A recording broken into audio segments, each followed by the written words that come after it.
बादल गरज रहे थे और चारों ओर सन्नाटा पहरा था। सिर्फ तलवारों की खनक और सैनिकों की चीखें उस सन्नाटे को तोड़ रही थी।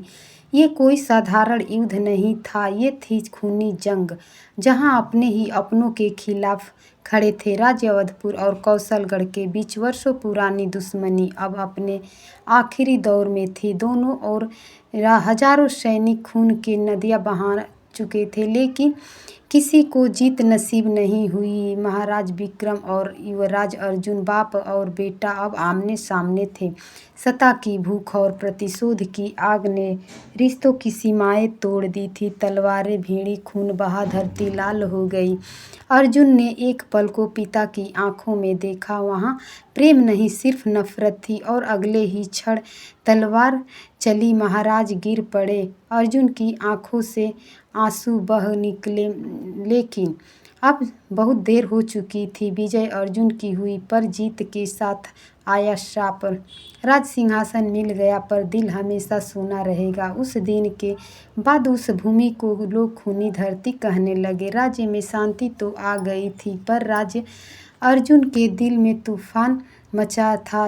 पिता की याद, उनके शब्द और आखिरी सांसों की गूंज पर हर रात उनके कानों में बजती थी। जिसने अपने खून का अपमान किया, वो कभी सुखी नहीं रह सकता। अर्जुन का महल भले सोने से चमक रहा था, लेकिन उसकी आत्मा अंधेरे में डूबी थी। हर दिन उसे लगता सिंहासन खून से सना है। फिर भी एक दिन महल के द्वार पर एक वृद्ध साधु आए। उनके चेहरे पर तेज था। उन्होंने अर्जुन से कहा, राजन, पाप का भार राजमुकुट नहीं झेल सकता। इस खूनी जंग का प्रायश्चित केवल दया से ही होगा। अर्जुन ने पूछा, दया किस पर, जब अब सभी मेरे शत्रु बन गए थे? साधु मुस्कुराए, जिसने खून से राज्य पा, उसे आंसुओं से इंसानियत सींचनी होगी। इन शब्दों ने अर्जुन के जीवन को बदल दिया। वो युद्ध भूमि पर गया, जहाँ अब भी अधजले शौक और सूखी धरती थी। उसने वहीं एक अनाथालय विद्यालय की स्थापना की। लोग उसे खूनी राजा नहीं, बल्कि प्रायश्चित राजन कहने लगे। पर राजा कहानी यहीं खत्म नहीं हुई। कौशलगढ़ के पराजित सैनिकों के बीच एक और चिंगारी बची थी, विक्रम के छोटे भाई भैरव सिंह, जो जंगलों में छिपे थे। उन्होंने शपथ ली थी, जब तक अर्जुन जीवित हैं, खूनी जंग कभी खत्म नहीं होगी। अर्जुन अब एक दयालु और न्यायप्रिय राजा बन चुका था। उसकी दया और नीतियों से राज्य फिर से हरा भरा हो गया था। परंतु शांति की यह चादर बस ऊपर से थी, भीतर प्रतिशोध की अग्नि अब भी जल रही थी। कौशलगढ़ के जंगलों में विक्रम के छोटे भाई भैरव सिंह हर रात तलवार पर शपथ लेते, विक्रम का खून व्यर्थ नहीं जाएगा, अर्जुन को उसी के पाप की सजा दूंगा। भैरव ने अपने जैसे कई बचे हुए सैनिकों को इकट्ठा किया। धीरे धीरे एक गुप्त सेना तैयार हुई, छायाबद्ध दल जो रात में हमला करता और सुबह गायब हो जाता। राजमहल में खबरें पहुंची कि सीमा पर गांवों को जलाया जा रहा है, सैनिक गायब हो रहे हैं। अर्जुन ने अपने सेनापति से कहा, यह सिर्फ विद्रोह नहीं है, यह अधूरे खून का हिसाब है। एक रात अर्जुन स्वयं भेष बदलकर जंगलों में गया। वहां उसका सामना भैरव सिंह से हुआ। दोनों की आंखों में पुरानी ज्वाला थी, एक के लिए बदला, दूसरे के लिए प्रायश्चित। भैरव ने कहा, तूने अपने पिता का खून किया, अब मेरे भाई का बदला तू देगा।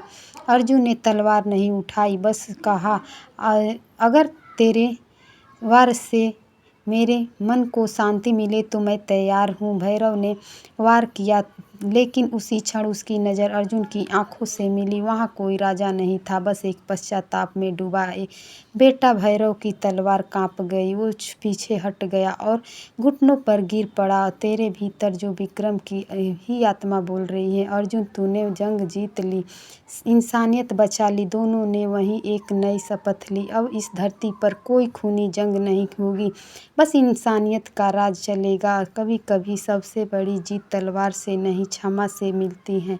अब शुरू होगी खून की प्रतिशोध की अग्नि। भैरव सिंह और अर्जुन की मुलाकात के बाद वह धरती जो कभी खून से लाल थी अब आंसुओं और क्षमा से पवित्र हो चुकी थी। दोनों ने मिलकर प्रतिज्ञा ली, अब कोई तलवार नहीं उठेगी, न कोई राजा प्रजा अलग होगी, अब सब एक ही परिवार होंगे, मानवता के वंशज। अर्जुन ने अपने पिता की याद में विक्रम सिंह स्तूप बनवाया, जहाँ पहले सैनिकों की चीखें गूंजती थी, अब बच्चों की हंसी और मंदिर की घंटियां सुनाई देती थी। भैरव सिंह जो कभी प्रतिशोध में जलता था अब राज्य का न्याय गुरु बन गया। वो कहा करता था, जिस धरती को हमने खून से सींचा उसे अब प्रेम से सींचने का समय बीतता गया। अवधपुर और कौशलगढ़ अब एक ही नाम से जाने जाने लगे, शांति भूमि, जहाँ युद्ध नहीं, कोई राज नहीं, बस इंसान और इंसानियत का राज था। राजा अर्जुन ने अपने आखिरी समय में कहा, जिसने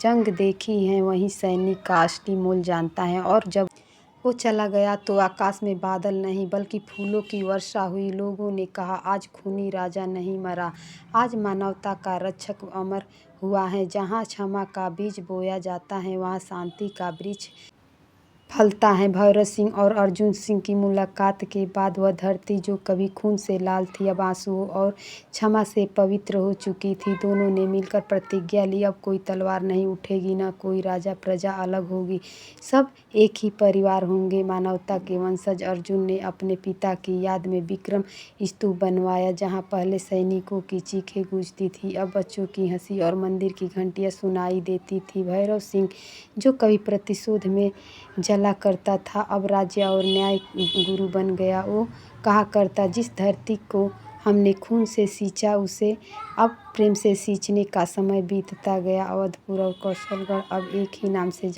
जाने लगे। धन्यवाद दोस्तों।